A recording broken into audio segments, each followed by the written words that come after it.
വ്യാഴാഴ്ച രാത്രിയിലെ ശക്തമായ കാറ്റിലും മഴയിലും വീടുകൾക്ക് വ്യാപക നഷ്ടം. രണ്ടാഴ്ചത്തെ ഇടവേളയ്ക്ക് ശേഷം മഴ വീണ്ടും ശക്തി പ്രാപിച്ചിരുന്നു. കൊട്ടാരക്കര ചരുവിള വീട്ടിൽ സുവർണകുമാറിന്റെ വീടിന്റെ മേൽക്കൂര പൂർണ്ണമായും തകർന്നു. രാത്രി 1 മണിയോടെയായിരുന്നു സംഭവം.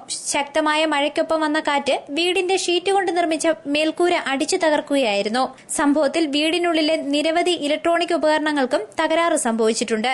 വീടിന് പുറത്ത് സ്ഥാപിച്ചിരുന്ന മീറ്റർ ബോർഡ് പൂർണ്ണമായും തകർന്നു. സംഭവത്തെ തുടർന്ന് സുവർണകുമാറും കുടുംബവും മറ്റൊരു വാടക വീട്ടിലേക്ക് താമസം മാറുകയായിരുന്നു. കൊട്ടാരക്കര KSRTC ഡിപ്പോയിലെ കണ്ടക്ടറാണ് സുവർണകുമാർ. ഭാര്യ സുധ, വിദ്യാർത്ഥികളായ സുബിൻ, സുവിത എന്നിവർ മക്കളാണ്. ഇവരുടെ പാഠപുസ്തകങ്ങളും മഴയിൽ കുതിർന്നു നനഞ്ഞു. കൊടുങ്കാറ്റ് വന്നതിന് ശേഷം ഇലക്ട്രിക് പോസ്റ്റിൽ തീ കത്തി ഇങ്ങനെ അതിനുശേഷം ഇത് ഉയർന്നു പൊങ്ങി. വീട്ടിലെ മൂത്ത മകൻ, ഭാര്യ, 2 മക്കളും മറ്റൊരു കുട്ടികൾ